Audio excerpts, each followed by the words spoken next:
Death by overwork during tax season was an undignified way to go. But waking up in the opulent, silk-draped bedchamber of the villainess in a historical palace drama was infinitely worse.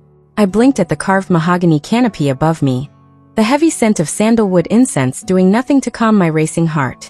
I wasn't just any villainess. I was Minister Shen, the head of the Imperial Revenue Board in the Great Yin Dynasty.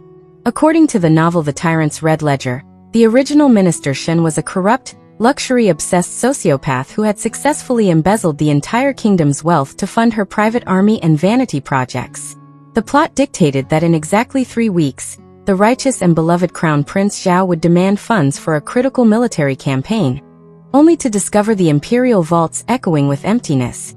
That singular betrayal would snap his noble spirit, turning him into a dark, ruthless tyrant who would execute Shen by 1,000 cuts before drowning the capital in blood. I threw off the embroidered silk quilts and bolted to the mahogany desk, my hands trembling as I frantically flipped through the bamboo slips and ledger books stacked upon it. My modern CPA brain effortlessly deciphered the archaic symbols. It was worse than I thought. The accounts weren't just cooked, they were flambéed. The treasury held exactly 3 copper coins and a terrifying amount of IOUs. I am going to die, I whispered to the empty, gilded room. I am going to be executed because this idiot didn't know how to diversify her portfolio. If I wanted to keep my head, I had only one option. I had to unembezzle the money. I needed to liquidate Shen's hidden assets, launder the silver back into the imperial treasury, and balance the dynasty's books before the crown prince requested an audit. Furthermore, I had to keep the prince entirely in the dark. If he suspected even a fraction of the corruption, his fragile trust in the court would shatter, and his descent into darkness would begin. Throwing open the heavy wooden doors of my estate, I squared my shoulders. I was no longer a victim of a tragic transmigration trope. I was a master accountant, and I was about to perform the most aggressive, high-stakes financial restructuring this ancient dynasty had ever seen. The crown prince's sanity and my neck depended on it. Suddenly, the courtyard gate swung open.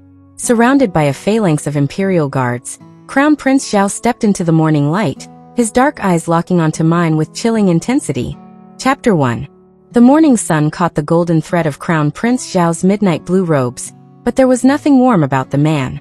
He stood in the courtyard of my estate like a drawn sword, flanked by imperial guards whose hands rested menacingly on their hilts. Minister Shen, his voice was smooth cold jade. I trust one am not interrupting your morning tea. I require the provincial tax ledgers for the northern military campaigns. Immediately. My blood ran cold. The ledgers. The actual undoctored bamboo slips and bound books that would clearly show I had siphoned the entire military budget into my own private, hidden estates. If he saw those numbers, my head would be on a spike before the incense burned out. I sank into a flawless, deep bow, mentally screaming while forcing my face into a mask of placid scholarly devotion. Your Highness graces this humble courtyard. Please enter my study. The northern reports are complex. He narrowed his dark eyes but followed me inside, his posture rigid. Once the servants poured the jasmine tea and hastily retreated, Zhao sat across from me at the heavy rosewood table, his long fingers tapping a slow, lethal rhythm against the wood. I pulled out a stack of dense, intimidating scrolls, the only ones I had spent all night furiously rewriting, and unrolled them. You see, Your Highness, I began, my voice steady despite the absolute terror gripping my chest. One cannot simply look at the raw silver in the vaults. We must consider the harmony of heavenly distribution. Zhao stopped tapping. The what? The heavenly distribution of wealth. I continued, speaking faster, leaning entirely into the most confusing, scholarly merchant philosophies I could invent. To let silver sit in a vault is against the flow of nature. It stagnates like dead water. I have, therefore, scattered the imperial wealth like seeds to the 4 winds. We are leveraging the anticipated autumn grain yields against the springtime silk production of the southern provinces, creating an invisible web of debt and prosperity that inherently stabilizes the throne. He stared at me. The silence in the room was so heavy it threatened to crack the floorboards. I was sweating through my layers of silk. I was essentially explaining to an ancient prince how I had shorted his entire economy, disguised as profound philosophical strategy. Are you telling me, Zhao said slowly, his voice dropping an octave, that the northern military funds do not currently exist in the capital? They exist in the ethereal realm of anticipated trade value. I countered smoothly, tapping the scroll with a confidence I absolutely did not feel. If we were to hoard the silver, the merchants would raise their prices. By tying the kingdom's wealth to future crop yields and speculative jade markets, I have effectively shielded your upcoming military campaign from provincial inflation. It is a highly aggressive defensive strategy. For a long moment, Zhao just looked at me. The legendary crown prince, destined to become a ruthless, blood-soaked tyrant, looked utterly baffled. Slowly, the irritation in his eyes shifted into something else. A sharp, calculating intrigue. He leaned forward, looking at the complex diagrams of fake grain futures I had drawn. "This is," he murmured, "unorthodox. But there is a terrifying logic to it. You have bound the province's loyalty to our debt." I let out a breath I hadn't realized I was holding. It was working. I was actually going to survive the morning. "Indeed, Your Highness," I smiled, adopting the air of a misunderstood genius. "Everything is perfectly accounted for." "Is that so?" The voice did not belong to the prince. It came from the doorway. Advisor Liu, the prince's most trusted and ruthless minister, stepped into the study. In his hands, he held a single red-bound book. My heart plummeted into my stomach. It was the Jiangnan Salt Registry, the one ledger I had fallen asleep before doctoring last night.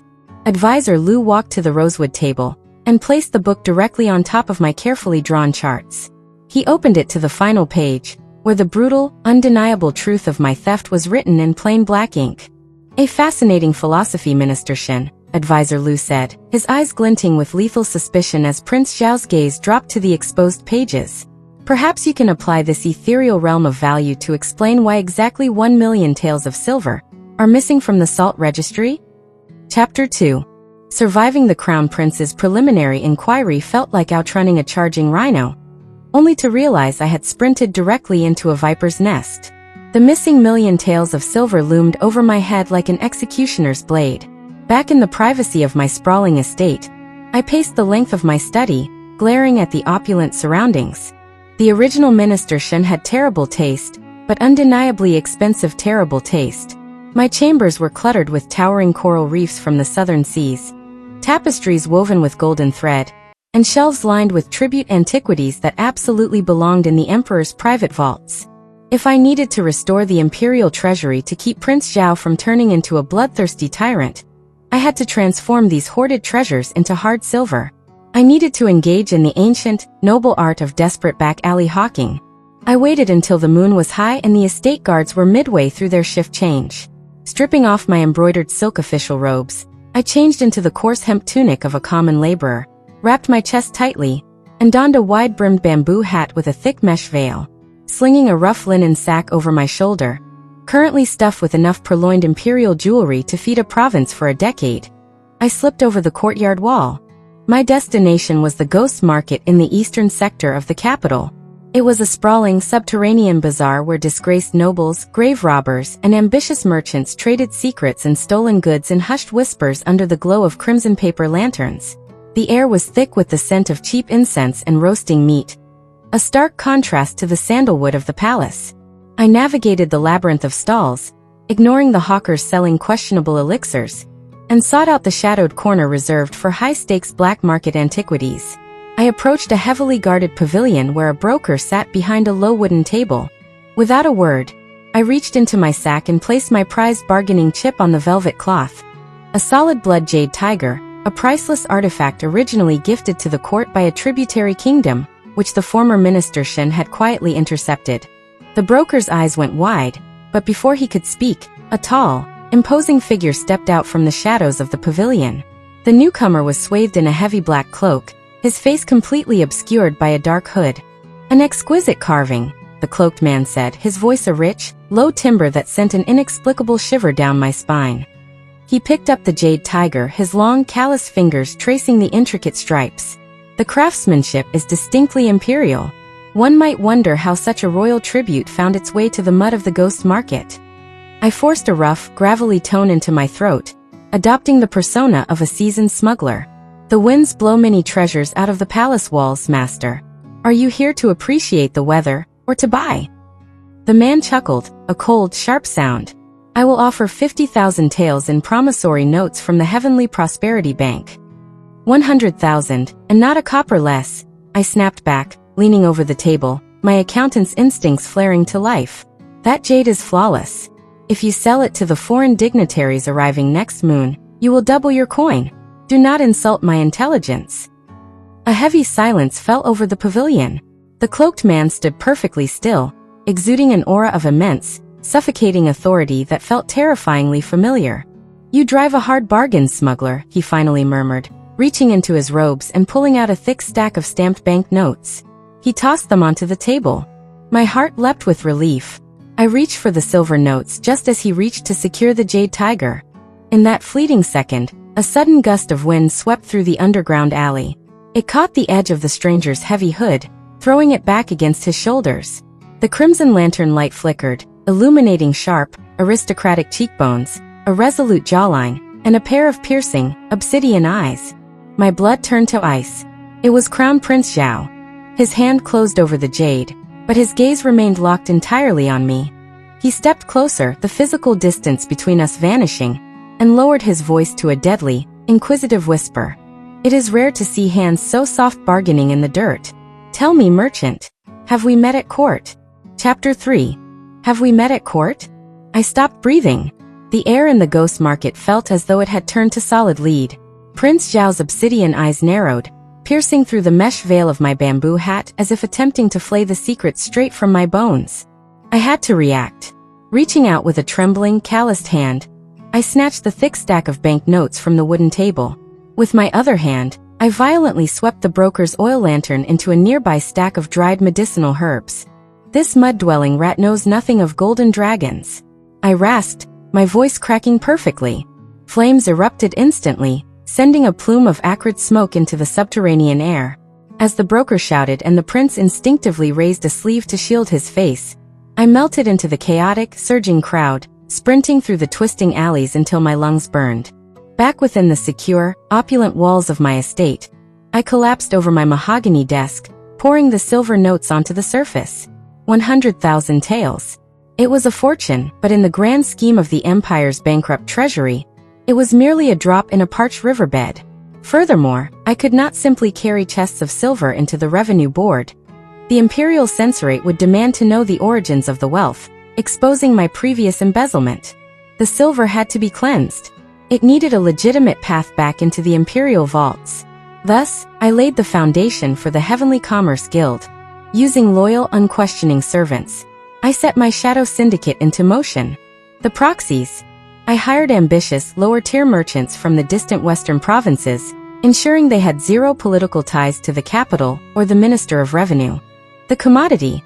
The guild purchased massive quantities of raw silk and winter grain, operating as a standard trading house. The cleansing. The merchants were instructed to pay their imperial trade tariffs at an absolutely astronomical rate, labeling the excess silver as a voluntary patriotic tribute for the glory of the emperor. For 2 blissful weeks, my plan worked with the precision of a flawlessly calculated ledger. The Heavenly Commerce Guild traded, the patriotic tributes flowed directly into my ministry, and the imperial treasury began to show signs of life. I was single-handedly funding the Great Yin dynasty from behind a bamboo screen, and Prince Zhao remained blissfully ignorant. Or so I thought. On the 15th day of the new moon, a contingent of armed imperial guards arrived at my ministry courtyard. They did not bow. They simply stated that His Highness required my immediate presence in his private study. I arrived at the Eastern Palace, my official crimson robe swishing around my ankles, my heart hammering against my ribs. The study was dimly lit, smelling of sharp ink and old parchment. Prince Zhao stood by the window, his back to me, an aura of frigid wrath radiating from his broad shoulders. Your Highness summoned this humble minister?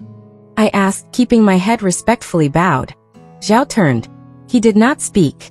Instead, he strode across the room, picked up a heavy, wax-sealed parchment, and slammed it down onto the center of his ebony desk with a force that rattled the inkstones. My eyes darted to the paper. Stamped at the bottom in bright red vermilion was the unmistakable insignia of the Heavenly Commerce Guild.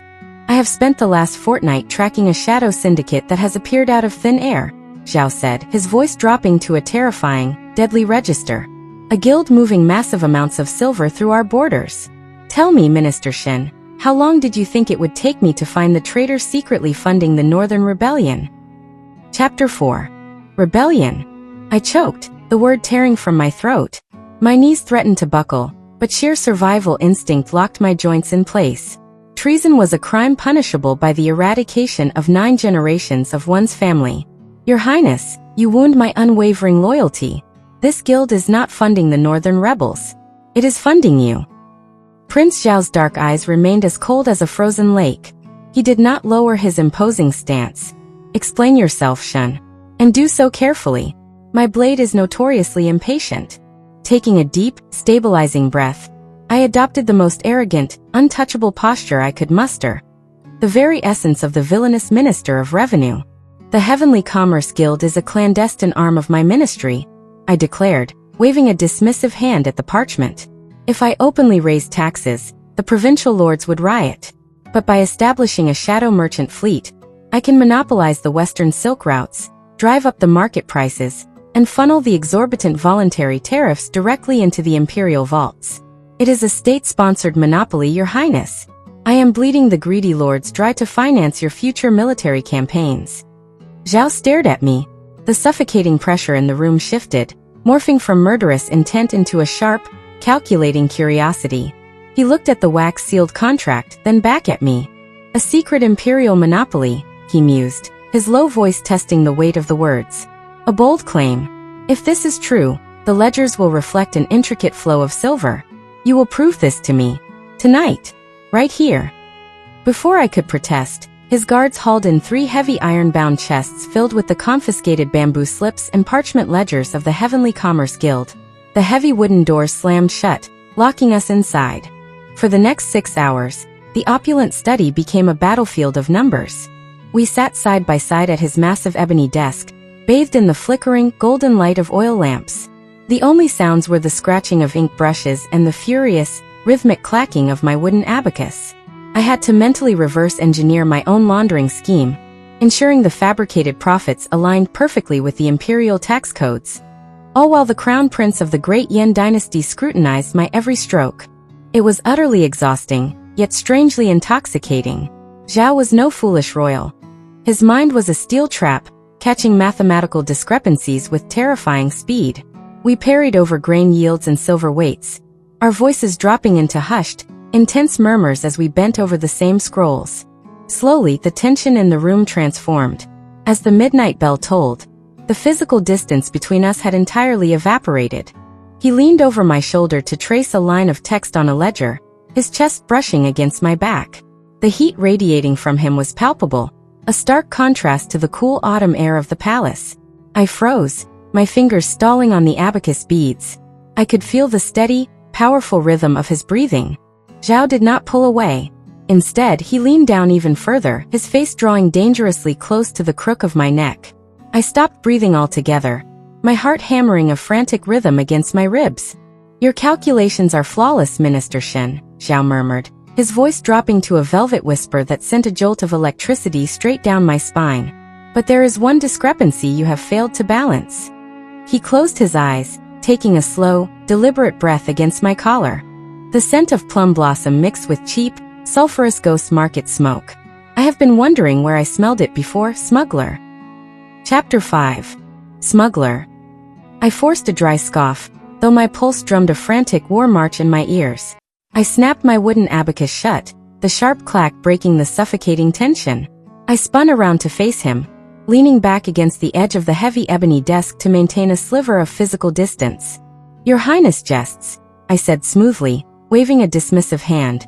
Does a general not survey the battlefield before deploying his vanguard? To master the underground trade routes, one must walk within the shadows. I frequent the ghost market to gather intelligence on black market tariffs. The cheap smoke is merely the occupational hazard of my absolute dedication to your dynasty. Zhao's gaze lingered on my face, the corner of his lips twitching upwards in a dangerously handsome, knowing smirk. He did not believe a single word.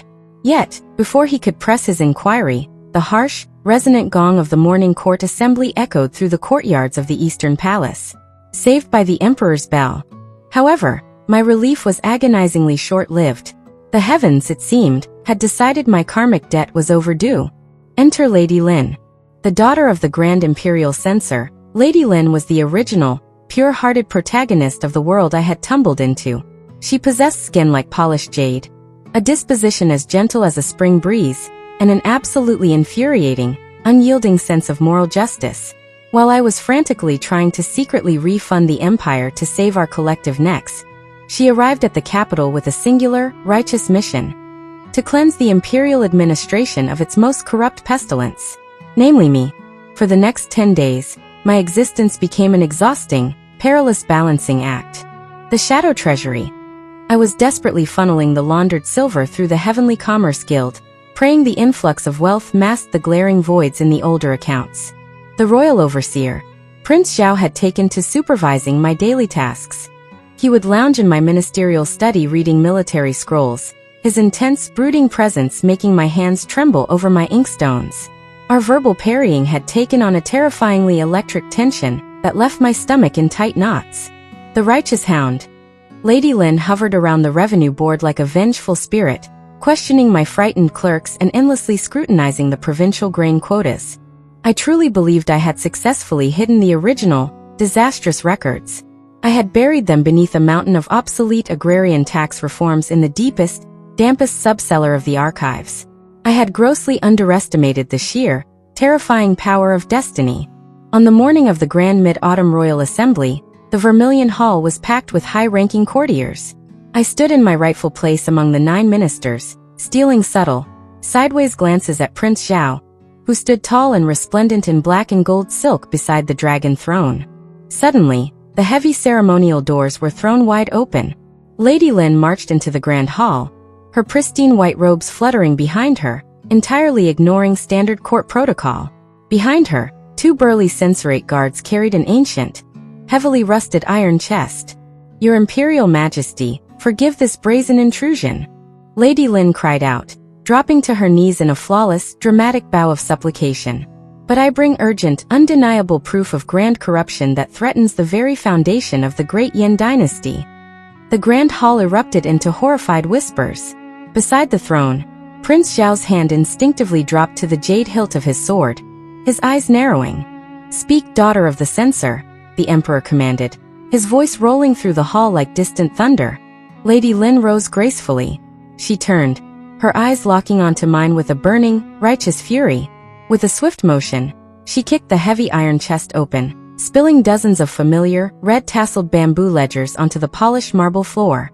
"I present the true, hidden financial records of the Imperial Revenue Board," Lady Lin announced, her voice ringing as clear and sharp as a silver bell. "Minister Shun has emptied the imperial vaults. She has stolen the entire wealth of the kingdom." Chapter 6. The Vermilion Hall erupted into absolute pandemonium. Ministers gasped, tearing at their long beards in horror, while the censorate officials immediately began shouting demands for my immediate execution. On the dragon throne, the emperor's face darkened like a brewing storm, his knuckles turning white as he gripped the golden armrests. "Silence!" the emperor roared, the sheer force of his voice silencing the grand hall in an instant. He turned his terrifying gaze upon me. "Minister Shun, is this true? Have you drained the lifeblood of our empire?"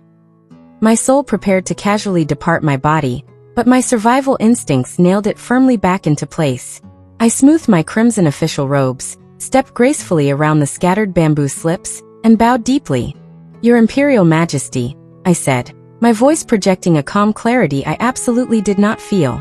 "Lady Lin is to be commended for her diligence.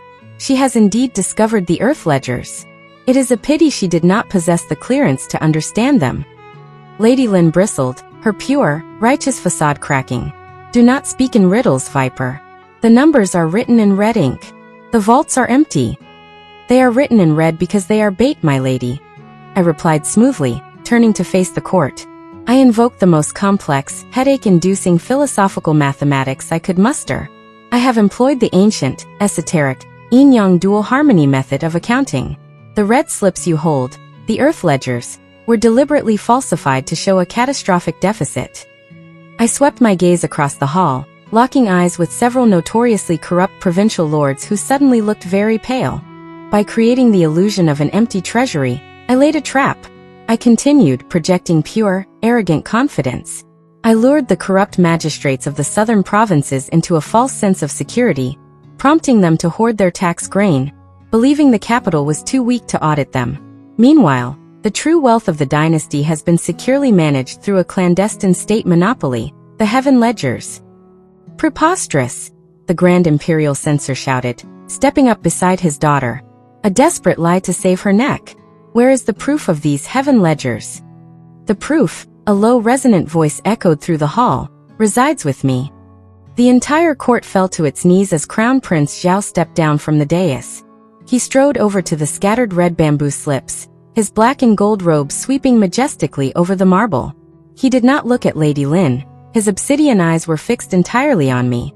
For the past month, under imperial decree, I have personally overseen Minister Shen's shadow syndicate, Zhao declared, his voice carrying an unquestionable, lethal authority. She has doubled the empire's wealth through the western trade routes while simultaneously exposing the corruption of the southern magistrates. Lady Lin has merely unearthed the snare we set together. The emperor's furious expression slowly melted into a triumphant, booming laugh. The court quickly followed suit, bowing and praising the boundless wisdom of the crown prince and the terrifying cunning of the revenue minister. Lady Lin, flushed with humiliation, was quietly escorted out by her father. I let out a breath I felt I had been holding for a lifetime. We had survived. Zhao caught my eye, a dangerous, thrilling glint in his dark gaze that promised a very long, very private interrogation later. The assembly was formally dismissed. As the massive wooden doors opened, a gentle autumn breeze swept through the hall, carrying the scent of sweet osmanthus. I turned to follow the prince out of the great hall. The courtyard was bathed in golden sunlight. Then a sharp, unnatural hiss tore through the air. It was the unmistakable shriek of displaced wind. Time seemed to slow to a crawl. My eyes tracked a silver-tipped streak of black iron tearing through the paper screens of the high gallery, hurtling on a flawless, deadly trajectory straight toward the unprotected back of Crown Prince Zhao. Without thinking, without a single calculation of risk or reward, I threw my weight forward, shoving the future tyrant of the great Yin dynasty out of the way just as the whistling shadow found its mark. Chapter 7. The impact did not feel like a piercing point of iron. It felt as though a warhorse had kicked me squarely in the shoulder. The force threw me violently against the cold marble of the courtyard. A blossom of blinding, searing agony exploded across my collarbone, radiating down to my fingertips. Through the ringing in my ears, I could hear the immediate, chaotic eruption of shouts and the harsh scrape of imperial blades being drawn from their scabbards. I blinked against the rapidly encroaching darkness, my vision swimming. The last thing I saw before the world faded to black was Crown Prince Zhao dropping to his knees beside me. The aristocratic, composed mask he wore so flawlessly had completely shattered, replaced by a look of sheer, unadulterated terror. I awoke to the cloying, bitter stench of boiled medicinal herbs and the frantic whispering of terrified men. My eyelids felt as heavy as lead, but I managed to force them open. I was not in my own estate. The heavy, gold-threaded dragon tapestries, and the sprawling canopy bed of carved sandalwood, could only belong to the inner chambers of the Eastern Palace. If the fever does not break by the hour of the dog, a voice snarled, dripping with such venomous, icy malice that it made the hairs on my uninjured arms stand up. I will have every imperial physician in this capital buried alive with her. Do you understand me? I turned my head a fraction of an inch, biting back a groan as fresh fire lashed through my shoulder. Prince Zhao stood near the foot of the bed. He was still wearing the same black and gold robes from the assembly, now stained with a terrifying amount of dried, dark crimson blood, my blood. His hair, usually bound in a flawless jade crown, hung loose and disheveled around a face entirely stripped of its humanity. His eyes were hollow, feral, and dark as a starless night. Oh no, my fever-addled brain panicked. He is darkening. The tyrant is waking up. I took an arrow to stop this, and it is happening anyway. Your Highness, an elderly physician wept, pressing his forehead to the floorboards. The arrow was barbed, the corruption in the blood. Get out, Zhao whispered, his hand resting on the hilt of his sword. The physician scrambled from the chamber like frightened mice. Zhao slowly turned, his dark eyes locking onto my half-open ones. The murderous aura vanished instantly, replaced by a desperate, suffocating relief. In 2 strides, he was at the side of the bed, dropping to his knees and taking my uninjured hand in both of his. "You foolish, reckless woman," he breathed, his voice trembling. He pressed my knuckles to his forehead. "Why did you step in front of my blade?" "Someone had to protect the Empire's greatest asset." I managed to croak, my throat feeling like dry parchment. I tried to sit up, but a wave of nausea forced me back down. The autumn harvest tallies, the grain taxes. To the lowest ring of the underworld with the taxes. Zhao snapped, his grip tightening. "I have barred the doors of the revenue board. I have grounded the trade caravans. Not a single copper coin will move in this empire until you are whole." My heart plummeted. He halted the entire economy? The kingdom will default. I wanted to scream at him to go back to work, to sign the trade edicts, but a sudden, violent chill seized my body. The room began to spin. The edges of the tapestries blurred into writhing shadows as a blistering fever violently overtook my senses. I lost my grip on reality. The opulent bedchamber melted away, replaced by the damp, stone-walled subcellar of my estate. In my delirium, the crushing weight of the kingdom's debt pressed down on my chest. I was back in the vault, staring at the stolen tribute gold that I had not yet managed to launder through the Heavenly Commerce Guild. It was the original Minister Shun's ultimate crime, the secret I had guarded with my life. "No," I mumbled, tossing my head against the silk pillows, entirely unaware that my voice was carrying into the quiet room. "The auditors, the gold." "Shun, drink the medicine." Zhao's voice drifted through the haze, his cool hand resting against my burning cheek. "Must hide the rest."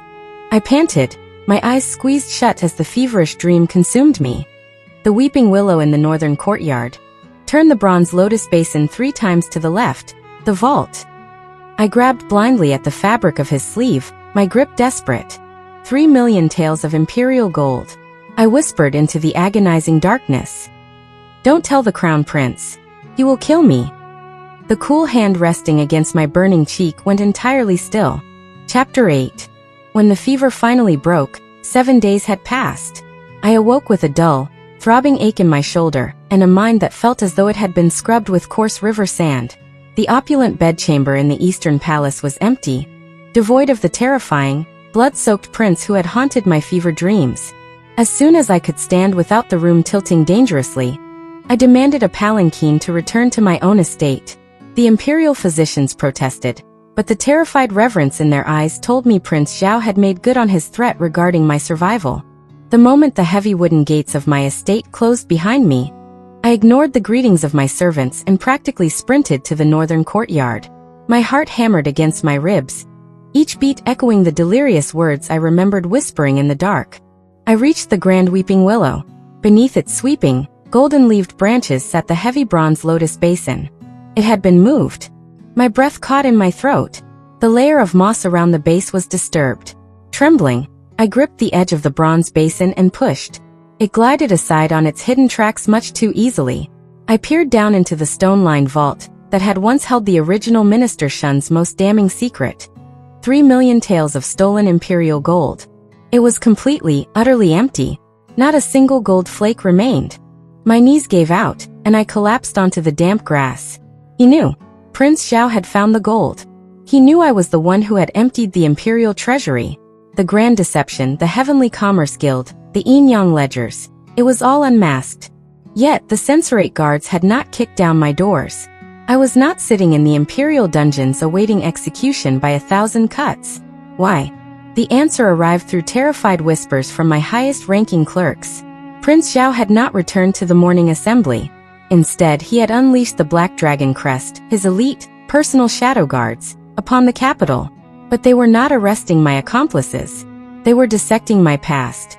They were dragging in former servants, old tutors, and distant relatives of the Shun family, interrogating them with a cold, ruthless brutality that sent shockwaves of terror through the nobility. He was trying to understand why I had done it. And in his desperate, silent investigation, the noble prince was stepping dangerously close to the precipice of the tyrant he was fated to become. My lies, my very existence, were poisoning his righteous spirit. I paced my study until the moon rose high. If I stayed, his obsession with my betrayal would entirely consume him. If I confessed, the emperor would order my execution, and Zhao's faith in humanity would permanently shatter. There was only one terrible logical solution to balance this ledger. I had to remove the corrupt variable from the equation entirely. I had to disappear. Shedding my crimson silks, I dressed in the simple woolen garments of a traveling merchant.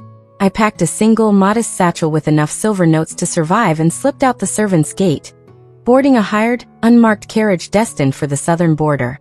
As the carriage wheels rattled over the cobblestone roads leading out of the capital, I leaned my head back, a singular, crushing tear escaping my eye. I had saved his dynasty, but I was losing the man whose sharp intellect and fierce protection had inexplicably stolen my heart. The carriage began its ascent up the treacherous mountain pass bordering the city limits. Suddenly, a sound like cracking thunder echoed through the night. The carriage violently jolted to a halt. Outside, the terrified screams of my hired driver were swiftly silenced by the heavy thud of a body hitting the dirt.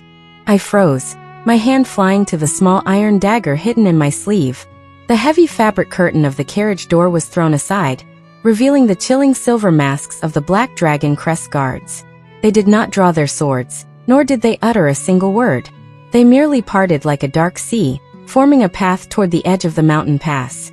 There, standing at the precipice of the Swallow's Peak Pavilion, with the roaring river churning 1,000 feet below, stood a solitary figure wrapped in a heavy black cloak. The mountain wind whipped around him, but he remained as still as a statue carved from dark ice, waiting for me in the moonlight. Chapter 9. I stepped down from the carriage, the fierce mountain wind violently whipping the edges of my woolen cloak. The Black Dragon Crest guards stood as silent as stone statues, offering no resistance as I walked slowly toward the Swallow's Peak Pavilion. Crown Prince Zhao did not turn around as my footsteps echoed against the wooden planks. He stood at the very edge of the abyss, looking out over the moonlit, jagged peaks of the Great Yin border. A traveling merchant. His voice drifted over the roaring of the river far below, devoid of its usual warmth, hollowed out by a chilling bitterness. Tell me, Minister Shen, what profit did you hope to find beyond the borders? Was 3 million taels of imperial gold not enough to satisfy your ledger? I stopped a few paces behind him, my heart breaking at the rawness in his tone. I sank to my knees, pressing my forehead against the cold wooden floorboards. There were no more lies left to spin, no more shadow syndicates or philosophical excuses to hide behind. Your Highness, I began, my voice trembling but clear. The gold you found missing from the hidden vault, it is already back in the treasury. It was laundered through the silk tariffs and the grain taxes. Every single copper has been meticulously accounted for. Zhao finally turned. The moonlight illuminated the devastating sorrow in his dark eyes. He closed the distance between us in 3 long strides, kneeling down and gripping my uninjured shoulder, pulling me up to meet his intense gaze. Do you think I care about the silver? He roared, the sound echoing off the mountain walls. I tore the capital apart. I interrogated your servants, your tutors, your kin. I was searching for a reason why the woman who threw herself in front of an assassin's blade would drain the lifeblood of the empire she bled to protect. Tears spilled over my lashes, tracing hot, stinging paths down my cold cheeks. I had a vision, I whispered, weaving the only truth I could offer in this ancient world. A terrible, prophetic dream. I saw the empty vaults break your noble spirit. I saw the betrayal twist you into a ruthless tyrant, drowning the capital in a sea of blood. I had hoarded that gold in a fog of blinding greed, but when I awoke from that nightmare, I realized the monstrous karmic debt I had created. I had to balance the scales. I had to fix it secretly, so your faith in the court, your faith in humanity, would never shatter. Zhao stared at me, the fury in his face slowly fracturing. The iron grip on my shoulder softened, his hands sliding up to cup my face. His thumbs gently wiped away my tears. You foolish, arrogant accountant, he breathed, his voice breaking. He pulled me against his chest, wrapping his arms around me in a fierce, desperate embrace that threatened to crush my ribs. You thought you could calculate the weight of my soul on your abacus? Do you think a mountain of gold is worth more to me than your life? If the dynasty must fall to bankruptcy, let it fall. I only ever needed you to trust me. I buried my face in his black cloak, the scent of sandalwood and cold mountain air surrounding me. In that fleeting moment, on the edge of the world, the terrifying, dark destiny of the tyrant was completely rewritten by the warmth of his embrace. Then the mountain itself screamed. A deafening roar tore through the night, accompanied by the blinding flash of ignition and the acrid, choking stench of black powder. The assassins had not come from Zhao's guards. They had been waiting in the shadows, bearing the silver wolf crest of the treacherous second prince. The blast struck the rock face directly beneath the Swallow's Peak pavilion. The world violently tilted. The ancient wooden beams splintered like dry twigs, and the stone foundation shattered into dust. "Shun!" Zhao shouted, his hand lunging out to grab me as the pavilion collapsed. Our fingers brushed, his desperate gaze burning into mine for a fraction of a second before the earth gave way completely. The ground vanished beneath my feet, and I plummeted backward into the crushing, bottomless void. The roaring white waters of the river rushing up to swallow me whole. Chapter 10. Surviving the churning, violent rapids of the mountain river defied every mathematical probability I had ever calculated on a wooden abacus. By all logical accounting, my ledger should have been permanently closed. Yet destiny, or perhaps sheer, stubborn refusal to leave my tax reforms unfinished, saw me washed ashore miles downstream, battered, half-drowned, and found by a deaf village herbalist. It took 3 agonizing weeks for my fractured ribs to mend enough to allow me to walk, and another grueling week to traverse the treacherous mountain roads back to the capital. I traded my silver notes for a sturdy horse and rode day and night, sustained only by the memory of Zhao's desperate embrace on the precipice. The moment I approached the towering stone gates of the capital, a suffocating dread settled over me. The bustling, vibrant city I had painstakingly rescued from bankruptcy was unrecognizable. Martial law had been declared. The streets were eerily silent, save for the rhythmic, terrifying march of the Black Dragon Crest Guards. Crimson banners, the traditional omen of imperial executions, fluttered from the watchtowers like rivers of blood against the gray autumn sky. I pulled my bamboo hat low over my face, leading my exhausted horse through the whispering crowds at the market square. "The demon prince shows no mercy," an old noodle vendor muttered to his neighbor, his hands trembling as he kneaded dough. He locked the emperor in the summer palace for his own protection. The second prince's entire faction is being marched to the Meridian Gate. 9 familial generations, wiped out in a single morning. My blood turned to ice. The demon prince. Believing I had perished in the explosion orchestrated by his rival, Prince Zhao's noble spirit had finally, catastrophically shattered. The horrific, blood-soaked tyrant from the original novel had been born not from a bankrupt treasury, but from a broken heart. He was executing a hostile takeover of the entire dynasty. I dropped the reins of my horse and sprinted. I ignored the agonizing flare of pain in my healing ribs, tearing through the winding alleyways toward the grand plaza of the Meridian Gate. The execution square was a theater of absolute nightmares. Hundreds of nobles loyal to the second prince knelt on the rain-slicked cobblestones, stripped of their silk robes, weeping and trembling. Above them, standing on the high executioner's dais, was the man I loved. Prince Zhao was clad entirely in midnight armor, a heavy crimson cape billowing behind him. His face, once so expressive and fiercely intelligent, was a terrifying mask of cold, unfeeling marble. He held a massive, blood-stained broadsword in his right hand. He raised his free hand, signaling the headsman to step forward to the first row of prisoners. "Zhao!" I screamed, my voice tearing through the chilling silence of the plaza.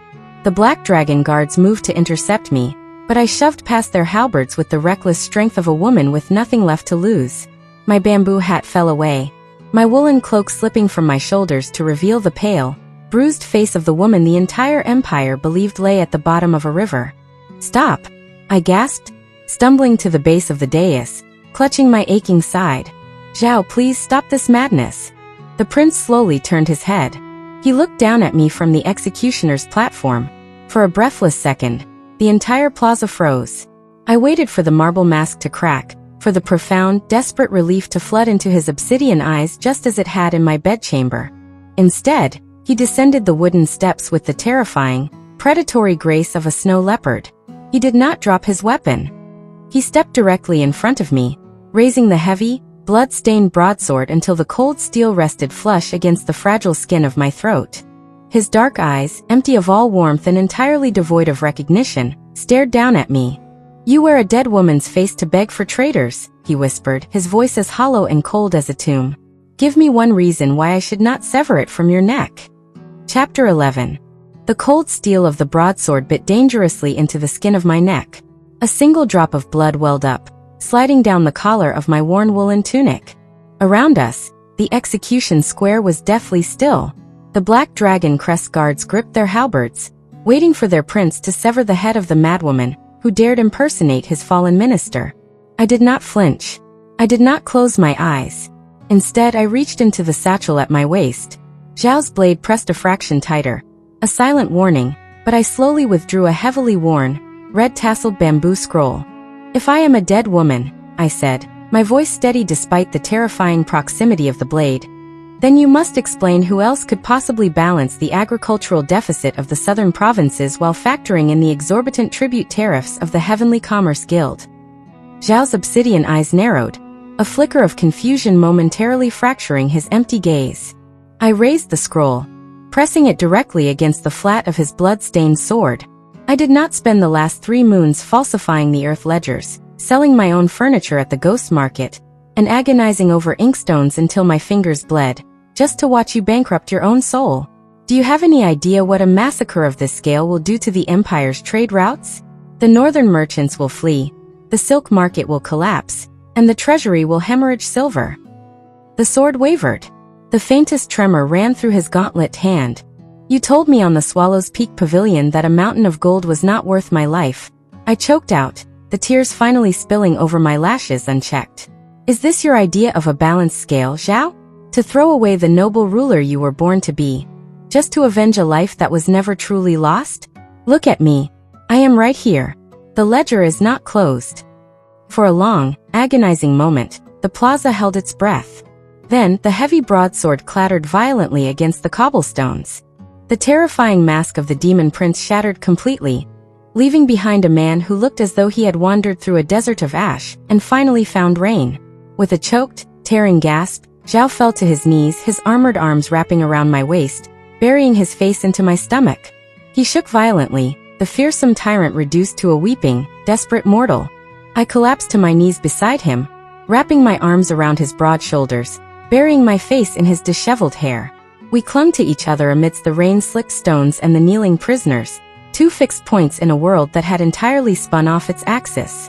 "You are alive," he whispered brokenly, his hands frantically gripping my arms as if to ensure I would not dissolve into mountain mist. "Shun, you are truly here." "I am here," I promised, resting my forehead against his. "And I am formally requesting a permanent leave of absence from the revenue board." A tearful, breathless laugh escaped his lips. He raised a hand to gently wipe the single drop of blood from my neck. But before he could speak, a deafening blast from a ceremonial war horn shattered the quiet of the plaza. The heavy iron gates of the Meridian Plaza slammed shut. From the avenues leading to the inner palace, a sea of golden armor poured into the square. It was not the Black Dragon crest. It was the Emperor's personal imperial vanguard, thousands of elite soldiers with their bows drawn and arrows nocked. They formed a massive, impenetrable ring around the execution dais, trapping us inside. At the forefront rode the Grand Imperial Censor, Lady Lin's father, holding high a scroll stamped with the Emperor's golden dragon seal. "Crown Prince Zhao." The censor's voice boomed over the trapped assembly. "For the crime of leading an unauthorized military coup, confining the Son of Heaven, and attempting mass execution, His Imperial Majesty declares you an enemy of the state." The censor's eyes snapped down to me, widening in shock before narrowing into a hateful glare. "And for orchestrating the financial ruin that funded this treason, Minister Shun is entirely complicit. Seize the traitors. If they resist, execute them where they stand." Chapter 12. Thousands of arrows were drawn taut. Their iron tips pointed directly at our hearts. Beside me, Prince Zhao rose to his feet, his massive broadsword held in a white-knuckled grip. His dark eyes flared with the familiar, terrifying promise of absolute violence. He stepped in front of me, shielding my body with his armored frame, ready to cut a path through the Emperor's vanguard or die trying. I reached out and wrapped my hand firmly around his wrist, forcing the blade downward. "Put the sword away, Zhao," I murmured, stepping out from behind his cape. "Steel is entirely inefficient against a bad investment." I faced the Grand Imperial Censor, lifting the worn bamboo ledger high above my head so the entire plaza could see it. "Grand Censor," I shouted, my voice ringing clear across the tense courtyard. "Before you order these fine soldiers to loose their arrows, I highly suggest you review your family's recent acquisitions through the Western Silk routes." The censor sneered, though his horse nervously stepped backward. Do not try to bargain your way out of treason, Viper. Your shadow syndicate is dissolved. Is it? I laughed, a sharp, arrogant sound that echoed off the stone walls. The Heavenly Commerce Guild was never dissolved, it was merely restructured. And right now, it holds the promissory notes for the entire Imperial Vanguard's winter rations, their hazard pay, and their pensions. Furthermore, my loyal clerks currently hold the deeds to every single aristocratic estate belonging to the censorate, including yours, Lord Lin. A murmur of sudden panic rippled through the golden-armored ranks. Bowstrings wavered. I have consolidated the entire wealth of the Great Yin dynasty into a single impenetrable vault, and I am the only living soul who knows the cipher. I lied smoothly, projecting the aura of a demon immortal. If Prince Zhao and I fall today, the dynasty defaults. Your soldiers will starve, your estates will be foreclosed upon by foreign merchants, and the emperor will rule over an empire of ash and copper dust. The Grand Censor turned violently pale. The captain of the Imperial Vanguard slowly lowered his bow, looking at the censor with profound, mutinous hesitation. No soldier, no matter how loyal, wanted to fight for an empire that could not pay him. You have two choices, I declared, my voice dropping to a dangerous, commanding timbre. Execute us, and condemn the Great Yin to immediate financial ruin. Or the emperor gracefully retires to the summer palace to cultivate his longevity. Prince Zhao ascends as regent, and we establish a grand fiscal council to govern the realm through balanced ledgers and shared prosperity. I will release the silver by dusk. The silence in the plaza was deafening. I felt Zhao's hand slip into mine, his thumb gently stroking my knuckles in silent, awestruck support. One by one, the golden-armored soldiers lowered their bows. Then the captain of the vanguard sheathed his sword and dropped to one knee. Within moments, the entire plaza, including the pale, defeated censor, was kneeling before the new regent. A bloodless coup, executed entirely through the terrifying power of monopolized grain and silver. 3 days later, the dust had settled. The emperor was comfortably secluded, the rival factions had been bought out with lucrative trade permits, and the capital was healing. I was standing before the massive, iron-reinforced doors of the newly restored imperial treasury, when a heavy hand rested on my shoulder. Zhao spun me around, his black and gold robe swishing. Before I could bow, he stepped forward, crowding me against the cold iron of the vault doors. His hands slammed against the metal on either side of my head, trapping me perfectly. His obsidian eyes gleamed with a dangerous, possessive fire. From his sleeve he withdrew a scroll of imperial yellow silk, sealed with the dragon crest, a royal marriage edict. The court is balanced, the treasury is full, and my soul is entirely yours, Zhao murmured, leaning down until his lips were a breath away from mine. But before I press my seal to this edict, Minister Shen, there is one absolute, terrifying condition you must agree to. Epilogue.